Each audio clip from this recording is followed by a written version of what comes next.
بسم اللہ الرحمن الرحیم۔ اس وقت دنیا بھر میں اور خاص طور پر ہمارے ملک پاکستان میں مکہ معاہدے کی بڑی دھوم ہے، اور ایسا ہونا بڑا فطری بھی ہے، اور اس کی وجہ یہ ہے کہ پاکستان کے لیے یہ معاہدہ کئی پہلوؤں سے بہت اہم ہے۔ پہلی وجہ تو یہی ہے کہ اس سے پاکستان کا جو انٹرنیشنل پروفائل ہے، دنیا میں پاکستان کی جو اہمیت ہے وہ بہت بڑھ رہی ہے، نمایاں ہو رہی ہے۔ اس کے علاوہ پاکستان کو بہت سے ایسے فوائد ہیں جو اس کے نتیجے میں حاصل ہوں گے، جس سے ہمارا ملک ترقی کی راہ پر نہ صرف گامزن ہو سکے گا بلکہ ہمیں اپنے دفاع کو بھی مضبوط بنانے کا موقع ملے گا۔ چنانچہ اس پس منظر میں پاکستان میں اور دنیا بھر میں اس معاہدے پر تبصرے ہو رہے ہیں۔ میں بھی چاہوں گا کہ آج اس حوالے سے کچھ چیزیں آپ کے سامنے رکھوں، لیکن میری گفتگو کسی سیاسی مبصر کی نہیں ہوگی، نہ کسی دفاعی تجزیہ نگار کی گفتگو ہوگی، بلکہ میں جس پس منظر میں آپ کے سامنے بات رکھوں گا وہ یہ ہے کہ اس طرح کے معاملات میں عام طور پر ایک عام آدمی کا کردار یہی سمجھا جاتا ہے کہ بس وہ تبصرے سنے یا تبصرے کرے۔ میں یہ بتاؤں گا کہ میرا اور آپ کا عملی رویہ ہی ہے جس کی بنیاد پر اللہ تعالیٰ اس طرح کے معاہدات بلکہ قوموں کے تمام تر معاملات کا حقیقی معنوں میں فیصلہ کر دیتے ہیں۔ اس پہلو سے آپ دیکھیے تو میری اور آپ کی یعنی ایک عام انسان کی بڑی اہمیت ہے، اور اسی چیز کو میں آپ کے سامنے نمایاں کروں گا۔ دیکھیے، اس طرح کے جو معاملات ہوتے ہیں اس میں سمجھا یہ جاتا ہے کہ کوئی دفاعی یا سیاسی پس منظر ہے جہاں سے اس معاملے کا آغاز ہوا ہے، جبکہ حقیقت یہ ہے کہ اس طرح کے کسی بھی معاملے کے پیچھے بہت سے تاریخی اور سماجی عوامل ہوتے ہیں۔ اس بات کو ایک مثال سے میں آپ کے سامنے رکھوں گا تو آپ کے لیے بڑی آسانی سے اس کا سمجھنا آپ کے لیے بہت سہل ہو جائے گا۔ 20ویں صدی جس وقت شروع ہو رہی تھی اور 19ویں صدی کا آخری مرحلہ تھا، تقریباً 1870 کے بعد کا یہ ذکر ہے کہ دنیا میں دوسرا صنعتی انقلاب آیا، جسے ٹیکنالوجیکل ریولوشن بھی کہا جاتا ہے۔ اس کے نتیجے میں وہ تبدیلی آئی جس کے اثرات آج تک دیکھے جا سکتے ہیں۔ یعنی یہ جتنی بھی ٹیکنالوجی ہے جو میرے اور آپ کے سامنے اس وقت موجود ہے، یہ مائکروفون ہے جس سے میں بات کر رہا ہوں، یہ کیمرہ ہے جس سے ریکارڈنگ ہو رہی ہے، یہ لائٹ ہے جس کی روشنی میں ہم اپنی راتوں کو منور کرتے ہیں، ٹی وی ہے، اسی طریقے سے ہاؤس ہولڈ اپلائنسز ہیں، موٹر کار ہے، بجلی ہے، یعنی جتنی کچھ بھی چیزیں آپ کو اپنے ارد گرد مشینیں نظر آتی ہیں وہ اسی زمانے میں ایجاد ہوئیں۔ ٹیکنالوجی کا ایک انقلاب تھا جو آیا، اس کے نتیجے میں دنیا بدل گئی۔ اور جب اس طرح کا کوئی بڑا انقلاب آتا ہے جو میں نے عرض کیا 1870 میں شروع ہوا اور 1914 تک چلا، تو دنیا میں ایک اور چیز بھی ساتھ میں ہوتی ہے، اور وہ کہلاتی ہے ارتکاز دولت، کنسنٹریشن آف ویلتھ۔ اس کے نتیجے میں کچھ افراد اور کچھ طبقات ایسے ہوتے ہیں جن کے پاس دولت بڑھتی چلی جاتی ہے، اور پھر کچھ لوگ ایسے ہوتے ہیں جو غریب سے غریب تر ہوتے چلے جاتے ہیں۔ چنانچہ اس دور میں یہی ہوا، اور جو لوگ غریب ہو جاتے ہیں ان کے ہاں جو چیز بھی بڑھتی ہے وہ انتہا پسندی ہے۔ یہ انتہا پسندی سیاسی بھی ہوتی ہے، یہ مذہبی بھی ہوتی ہے، یہ قوم پرستانہ بھی ہوتی ہے، یہ نظریاتی بھی ہوتی ہے۔ چنانچہ یہی اس دور میں ہوا جب یہ انتہا پسندی بڑھی اور ہمیشہ بڑھتی ہے، تو پھر اس کے نتیجے میں جو طاقتور طبقات ہیں وہ اس کو طاقت کے بلبوتے پر کرش کرنے کی کوشش کرتے ہیں، اور اس کے نتیجے میں پھر ایک عمومی عدم تحفظ، مظلومیت کا احساس اور خوف پیدا ہوتا ہے۔ پھر یہیں سے عام افراد تو ظاہر کچھ نہیں کر پاتے، لیکن جو کچھ طبقات ہوتے ہیں اور جو اقوام ہوتی ہیں، قومیں ہوتی ہیں، جو ملتیں ہوتی ہیں اور ممالک ہوتے ہیں، تو یہ ممالک پھر آپس میں اتحاد کرتے ہیں۔ دفاعی معاہدوں کے پیچھے اصل میں یہ سب کچھ ہو رہا ہوتا ہے، اور ان کا مقصد تو اپنے تحفظ کو، اپنے دفاع کو یقینی بنانا ہوتا ہے، لیکن بارہا ان کا نتیجہ تاریخ میں یہ نکلا ہے کہ یہ دفاعی معاہدے جو کئی قوموں کے درمیان میں ہوتے ہیں، ان قوموں کو جو کہ عام طور پر کسی تنازع میں فریق ہوتی ہیں، اور اگر ان کے بیچ میں جنگ ہوتی تو صرف انہی دو قوموں تک محدود رہتی، یہ ان کو بھی تباہی میں ڈالتی ہیں، اور جو دیگر اقوام معاہدے کر لیتی ہیں وہ بھی پھر اس کی زد میں آتی ہیں۔ تو جو تباہی دو قوموں کے بیچ ہونی تھی، خاص علاقے میں ہوتی ہے، وہ عالمی سطح پر پھیلتی چلی جاتی ہے۔ چنانچہ ہم دیکھتے ہیں کہ جو پہلی جنگ عظیم ہوئی، دوسری جنگ عظیم ہوئی، جس نے پوری دنیا کو کم و بیش تباہ و برباد کر ڈالا، کروڑوں لوگ جس میں مارے گئے، اس کے پیچھے یہ سارے عوامل تھے۔ یعنی وہ الائنسز بنے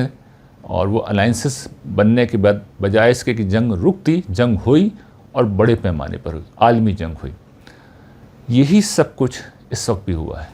20ویں صدی کے اختتام پر اور 21ویں صدی کے آغاز پر یہی ایکشن ریپلے ہوا ہے۔ اس دفعہ چوتھا صنعتی انقلاب آیا ہے اور ہم جانتے ہیں کہ انفارمیشن ایج شروع ہوئی، اور میں نے جس طرح اپنے ایک گفتگو میں جو آج سے 8-10 سال پہلے میں نے کی تھی، یہ بتایا تھا، اس کا نام ہی ایج آف آٹومیشن تھا، کہ ایج آف آٹومیشن اس کے ساتھ اب شروع ہوا چاہتی ہے، اور اب AI کے ظہور نے اس کو بالکل واضح کر دیا ہے کہ یہ ایک بہت بڑی ٹیکنالوجیکل اور اس کے نتیجے میں معاشی اور سماجی تبدیلی بن گئی ہے۔ اس کے بڑے غیر معمولی اثرات ہوئے۔ اس کا ایک بہت بڑا اثر کنسنٹریشن آف ویلتھ ہے۔ ایک دفعہ پھر دولت کا ارتکاز ہوا، اور آپ کو یہ جان کر حیرت ہوگی کہ دنیا کی نصف دولت اس وقت 1% لوگوں کے پاس ہے۔ خود ہمارے اپنے ملک کا حال یہ ہے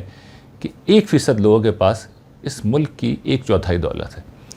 اور انسانی تاریخ میں اتنے ارب پتی کبھی نہیں تھے جتنے اس وقت ہیں۔ ان کی تعداد تقریباً 3500 کے قریب ہے، اور پہلی دفعہ انسانی تاریخ میں ہم نے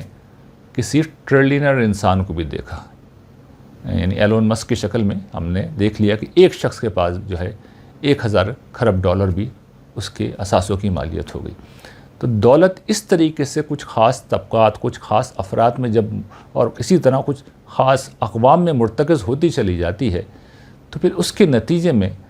باقی طبقات اور باقی افراد اور باقی قوموں میں اضطراب، بے چینی، اور پھر اس کے نتیجے میں انتہا پسندی پیدا ہوتی ہے، اس لیے کہ وہاں غربت ہے، وہاں پر پریشانی ہے، وہاں پر محرومی ہے، اور پھر ہم جانتے ہیں کہ پھر اس سیکوینس کے نتیجے میں انتہا پسندی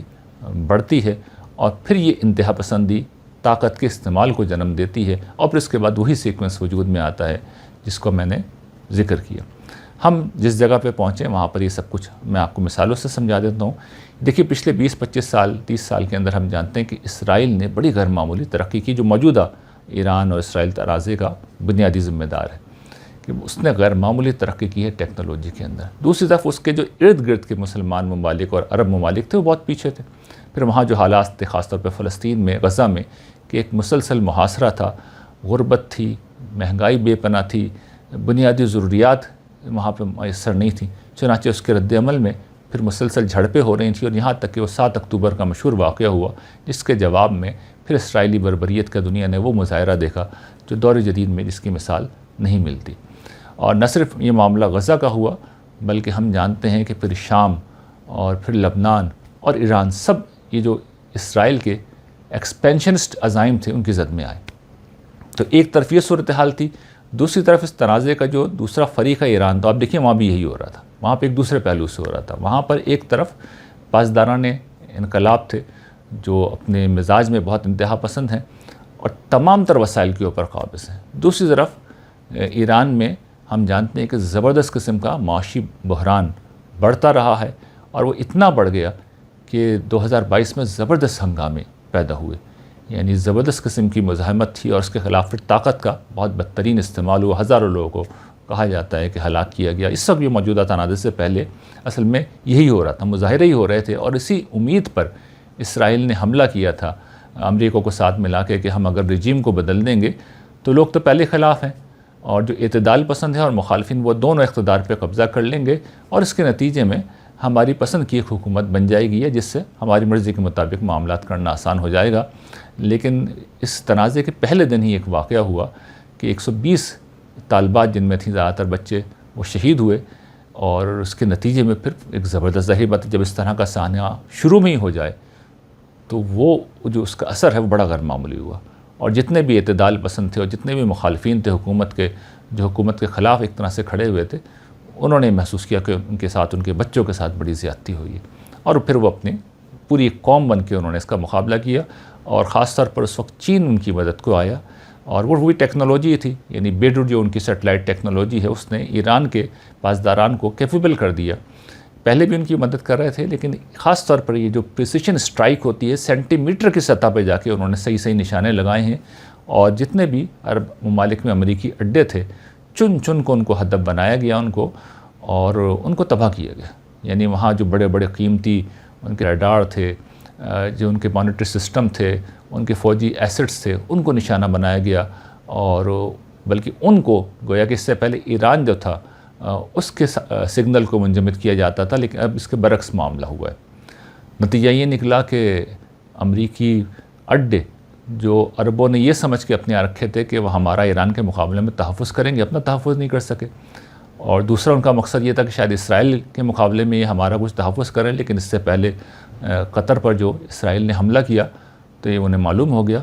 کہ اسرائیل کے لیے یہ اس پہلو سے بیکار ہیں کہ امریکنز ان کے خلاف تو نہیں آئیں گے اور ایرانیوں کو وہ روک نہیں سکتے۔ یہاں سے پھر عربوں میں یہ احساس پیدا ہوا کہ انہیں اپنے تحفظ کے لیے متبادل ذرائع کی طرف رجوع کرنا چاہیے، چنانچہ پہلے پاکستان اور پھر پاکستان کی کوششوں سے ترک اور عرب جو مخاصمت تھی، جو دشمنی تھی، وہ اپنے ظاہری بات ہے اپنے مفادات بھی ہوتے ہیں قوموں کے، لیکن پاکستان کا اس میں بڑا غیر معمولی رول ہے کہ آپس میں ان میں ایک تعلق پیدا ہوا اور پھر موجودہ مکہ معاہدہ وجود میں آیا، اور اس کی جو علامت ہے، ایک سگنیفیکنس ہے، جو اس کی بڑی اہمیت ہے، وہ یہ کہ مکہ میں ہوا، یہ الصفا پیلس میں ہوا، جہاں سے حرم سامنے نظر آ رہا تھا، جمعے کے دن ہوا، جمعے کی نماز کے بعد ہوا، جمعے کی نماز پڑھنے کے بعد ان لوگوں نے معاہدہ کیا، اور یہ گویا کہ علامتی طور پر اس کا اظہار تھا کہ اب اللہ تعالیٰ کو بھی گواہ بنایا جا رہا ہے، یہ مسلمانوں کا ایک اتحاد وجود میں آ رہا ہے جو اپنا دفاع کرے گا، اور اس کا اصل ایم تو اسرائیل ہے، لیکن اس کا ایک امکان ہے کہ چونکہ ایران میں پاسداران اس کا امکان ہے کہ ان کی پالیسی یہ رہی ہے کہ ایکسپینشن کی پالیسی رہی ہے، انقلاب کو ایکسپورٹ کرنا ہے، تو ظاہر ہے کہ عرب ممالک جن کے یہاں ایک بڑی آبادی شیعہ ہے وہ خوفزدہ ہیں، اور وہ پھر اس کے خلاف اپنا دفاع چاہتے ہیں۔ تو یہ کہنا، یہ سمجھنا کہ صرف یہ اسرائیل کے خلاف یہ ٹھیک نہیں ہے۔ اچھا، یہ بھی سمجھ لیے کہ اس کا مقصد یہ نہیں ہوتا کہ اگر سعودی عرب پہ حملہ ہوا تو پاکستان آل آؤٹ جنگ کے لیے جائے گا، نہیں، ایسا نہیں ہوتا، بلکہ اپنے ریسورسز ہیں وہ پیش کر دیے جاتے ہیں، وہ کسی بھی طریقے سے ہوں، اور ان ریسورسز کو پاکستان نے پہلے بھی پیش کیا ہے۔ جس وقت عربوں کی اسرائیل سے جنگ ہو رہی تھی، پاکستانی پائلٹس گئے تھے یہاں سے، اور تبھی سے پاکستان جو اسرائیل کا دشمن بن گیا تھا۔ تو مدد کرنے کے 10 طریقے ہوتے ہیں۔ انفلوئنس اس وقت پاکستان نے جو عرب ایران کانفلکٹ ابھی ہو رہا تھا، جب عربوں پہ حملے کر رہے تھے، پاکستان نے اپنا انفلوئنس پوری قوت کے ساتھ یوز کر کے ایران کو روکا ہے کہ سعودی عرب پہ آپ اس طرح حملے نہ کریں، اس کے نتائج پھر نکلیں گے۔ اور اسی وجہ سے پھر ایران نے، دیکھیے، یا تو یمن کے باغیوں کو استعمال کیا، حوثی باغیوں کو، یا عراقیوں کو استعمال کیا ہے، خود حملے نہیں کیے کیونکہ پاکستان کا بہت قوت کے ساتھ انفلوئنس تھا۔ تو کسی نہ کسی طریقے سے مدد کی جاتی ہے، مکمل طور پر فوجی اسی وقت انوالو ہوتی ہیں جب اس ملک کی سروائیول کا مسئلہ آ جائے۔ تو یہ اس طریقے سے دفاعی معاہدے ہوتے ہیں، کیونکہ کچھ لوگ کہہ رہے ہیں کاغذی دفاعی معاہدہ ہے، کچھ لوگ کہہ رہے ہیں کہ نہیں، ہر حال میں ایک ملک پہ حملے کا مطلب یہ کہ دوسرا اپنے سارے ریسورسز لے کے آئے گا، اس طرح نہیں ہوتا، گریجولی چیزیں ہوتی ہیں۔ لیکن اگر ورسٹ کیس سینیریو ہو جائے، کسی ملک کی سروائیول کا مسئلہ آ جائے، تو پھر آل آؤٹ مدد کے لیے جاتے ہیں، اور وہ خطرناک وقت ہوتا ہے، اس لیے کہ پھر اس کا مطلب یہ ہے کہ اب یہ عالمگیر جنگ ہے جو اب شروع ہو چکی ہے۔ پہلی جنگ عظیم میں ہم جانتے ہیں کہ جس وقت یہ سارے معاملات ہوئے تو یہی ہوا تھا کہ شروع میں اس طریقے سے مدد پہ نہیں آئے تھے، ریسورسز فراہم کیے جاتے ہیں، لیکن جب پورے ملک قبضے میں جانے لگے یا دشمن فتح حاصل کرنے لگے، تو جو اتحادی آتا ہے وہ آل آؤٹ مدد کے لیے آتا ہے، اس کے بعد بھلا کسی کا بھی نہیں ہوتا، سب تباہ ہوتے ہیں۔ تو یہ ایک خطرناک سینیریو بھی بن سکتا ہے، یعنی یہ جو دفاعی معاہدہ ہے، اس میں ایک امکان یہ ہے کہ صورتحال اس طرح ہوں کہ ایران اور اسرائیل کے انتہا پسند جو ہیں وہ غالب آتے چلے جائیں، اور اس کے نتیجے میں تنازع بڑھے، اور پھر پاکستان اور ترکوں کو پوری طرح انوالو ہونا پڑے، اور اس کے نتیجے میں پھر بہت زیادہ صورتحال سنگین ہو، یا ادھر ہندوستان کی طرف سے کوئی اس طرح کا معاملہ ہو جہاں پر گرچہ پاکستان تنہا کافی ہے اور چین کی بہت سپورٹ ہے، لیکن پھر جو اتحادی ہیں وہ بہرحال مدد کے لیے آتے ہیں، اور صورتحال سنگین ہوتی ہے تو پھر تباہی بہت بڑے پیمانے پر پھیلتی ہے، وہ کسی دو ملک یا کسی علاقے تک محدود نہیں رہتی۔ سوال یہ کہ ان دو میں سے کیا ہونے جا رہا ہے، یہ اصل سوال ہے۔ میرے نزدیک اس میں جو بنیادی کردار ہے وہ میرا اور آپ کو اور عام انسانوں کا ہے۔ دیکھیے، جس طرح میں نے عرض کیا تھا کہ یہ معاہدہ حرم کے سامنے بیٹھ کے کیا گیا ہے، تو اللہ تعالیٰ گویا کہ اس میں گواہ کے طور پہ انہوں نے شریک کیا ہے،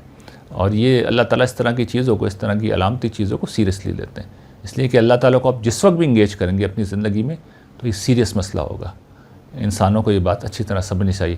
یعنی اللہ تعالیٰ کے اپنے کچھ قوانین تو ہیں، وہ اخلاقی بنیادوں پہ پوری دنیا کی قوموں کو دیکھ رہے ہیں، اور جس طرح فرد کے لیے آخرت میں حساب کتاب ہوگا روز حشر،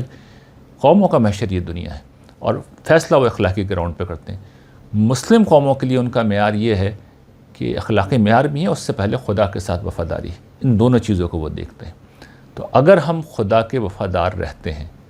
اور ایمان کے ان تقاضوں کو نبھاتے ہیں جو قرآن مجید میں بیان ہوئے ہیں، ایمان و اخلاق کی اس دعوت کو اختیار کرتے ہیں جو قرآن مجید میں بیان ہوئی ہے، تو اطمینان رکھیے کہ پھر ہمارے لیے جو دفاع کا معاملہ ہے وہ بھی بہتر رہے گا اور معاشی ترقی کا بھی۔ کیونکہ دیکھیے میں نے یہ تو عرض کر دیا کہ جو سعودی عرب ہے اس کا معاملہ دفاع کا ہے، یا عربوں کا معاملہ دفاع کا ہے۔ پاکستان اور ترکی دونوں ایک بہت بڑے معاشی بحران کا شکار ہیں پچھلے کافی عرصے سے، اور یہ وہ سبب بنا ہے جس کی بنا پہ یہ دونوں ملک اس معاہدے میں شامل ہوئے ہیں کہ عربوں کی دولت اصل میں ان کے لیے اکنامیکل ریلیف کا سبب بنے گی، اور یہ بہت بڑا، اور یہاں پہ بھی وہی ہے، کنسنٹریشن آف ویلتھ ہوئی ہے، سماجی بے چینی ہوئی ہے معاشی بحران کی وجہ سے، اس وجہ سے مجبور ہوئے ہیں کہ معاہدے میں ان ہوں، ورنہ کوئی بلا وجہ کسی معاہدے میں شریک نہیں ہوتا، اپنے مفادات ہوتے ہیں۔ تو ان دونوں ملکوں کا مفاد معاشی نوعیت کا ہے۔ تو اگر خدا سے وفاداری کی اور اخلاقی اقدار کی پابندی کی، جسے ایمان و اخلاق کی دعوت قرآن مجید میں کہا جاتا ہے، تو دفاعی اور معاشی دونوں پہلوؤں سے امن بھی ہوگا اور ترقی بھی ہوگی۔ اور اگر یہ معاملات نہیں ہوئے، اور یہ معاملات مجھے اور آپ کو کرنے، عام لوگوں کو کرنے، خدا سے بغاوت ہم نے کی، نافرمانی کی، سرکشی کی، غفلت کی، شرک، الحاد، بدعت، ہر طرح کی بدکاری، برائی، بد اخلاقی، چوری، رشوت ستانی، کرپشن جو ہمارے سماج کا حال ہے، یہ اگر ہم نے جاری رکھا تو اس کے پھر ہولناک نتائج نکلیں گے۔ اور آپ کو نتائج کو سمجھنا ہے تو پہلی جنگ عظیم دیکھ لیجئے، دوسری جنگ عظیم دیکھ لیجئے، کس طرح کی تباہی آئی تھی، اور دونوں جنگوں میں مسلمانوں کا بہت نقصان ہوا تھا۔ پہلی جنگ عظیم میں ہم جانتے ہیں کہ عثمانی سلطنت ختم ہو گئی تھی، بمشکل تمام ترکی بچا تھا، اور عرب لاکھوں کی تعداد میں بلکہ ملینز کی تعداد میں نہ صرف ہلاک ہوئے تھے بلکہ ٹکڑے ٹکڑے ہو گئے تھے، اور پھر مغلوبیت ان کے اوپر غیر مسلموں کی مسلط گویا کہ ہو گئی ہے۔ تو ہمارے پاس اصل میں اس وقت یہ موقع ہے، اور ہم چونکہ پاکستانی لوگ اس چیز کا بڑا شعور رکھتے ہیں، اسلام کے ہم سب سے زیادہ علمبردار ہیں۔ ویسے تو ترکوں کا بھی یہی معاملہ ہے اور عربوں کا بھی یہی معاملہ ہے، خاص طور پہ سعودی عرب کا، کہ وہ اسلام کے علمبردار ہیں۔ تو جب کوئی علمبردار ہوتا ہے تو اسے نبھانا بھی چاہیے۔ تو ہم بہرحال ہمارا تو اصل مخاطب اہل پاکستان ہیں، ان لوگوں کو، ہم لوگوں کو، یعنی اس قوم کے لوگوں کو یہ بات سمجھنی چاہیے کہ اس طرح کے معاملات میں فیصلہ میرے اور آپ کے رویے کو دیکھ کے کریں گے اللہ تعالیٰ۔ اور یاد رکھیے گا فیصلہ وہ کرتے ہیں، وہ اصل میں جس وقت فرشتوں کے حوالے ڈیسیجن کر دیتے ہیں تو پھر فرشتے حالات کی جو معاملات ہیں ان کو اس رخ پہ موڑ دیتے ہیں، اور پھر حکمرانوں کو بھی ویسے فیصلے کرائے جاتے ہیں، حالات کا رخ بھی ویسے موڑ دیا جاتا ہے، اور ہر چیز پھر اسی کے حساب سے ہوتی ہے۔ لیکن فیصلہ اصل میں کس بنیاد پہ ہو رہا ہوتا ہے؟ عام انسانوں کا رویہ۔ تو اگر عام انسان، اور وہ چاہے 5، 10، 20، 30، 40، 50 بھی ہوں، اگر اسٹینڈ لے کے کھڑے ہو جائیں تو اللہ تعالیٰ ان کا بڑا خیال کرتے ہیں، ان کا لحاظ کرتے ہیں۔ یہ جنگ جب شروع ہوئی تھی تب بھی میں نے توجہ دلائی تھی، اپریل کے مہینے میں نے گفتگو کی تھی اور یہ بتایا تھا کہ دیکھیے کچھ لوگ بھی کھڑے ہو جائیں تو اللہ تعالیٰ جو متوقع ہولناکی ہے اس سے بچائیں گے۔ اور آپ نے دیکھیے پاکستان کو اللہ تعالیٰ نے آج کے دن تک بچا کے رکھا، ایک حد سے زیادہ معاملہ نہیں بگڑا۔ ہمارے ہاں آئل بھی آتا رہا ہے، پیٹرول کے پرائس بڑھے ہیں، لیکن کسی درجے میں ہم سروائیو کر گئے۔ یعنی ہمارے معاشی حالات اتنے خراب ہیں، ہمیں سروائیو کرنا نہیں چاہیے تھا، ہم دوسرے ملکوں کی طرح اکنامیکلی اسٹیبل نہیں ہیں، لیکن کسی نہ کسی درجے میں بچ گئے۔ یہ اصل میں آپ لوگوں کی صالحیت ہے، نیکی ہے، لیکن ابھی بھی فیصلہ ہونا باقی ہے۔ اور اب یہ جو نئی اپارچونٹی کریٹ ہو رہی ہے، اپارچونٹی بھی ہے اور یہ ایک بہت بڑا مسئلہ بھی بن سکتی ہے۔ تو میری آپ کی ذمہ داری ہے کہ خدا سے وفاداری اور اخلاقی حدود کی پاسداری اس زندگی کو اختیار کریں۔ یہ کریں گے تو خیر ہی خیر ہے، اور یہ نہیں کریں گے تو پھر اللہ تعالیٰ تو دو ٹوک بتا چکے ہیں کہ ان اخذہ علیم شدید، اس کی پکڑ بہت دردناک ہے، درد انگیز ہے اور بہت شدید ہوتی ہے۔ وآخر دعوانا ان الحمد للہ رب العالمین۔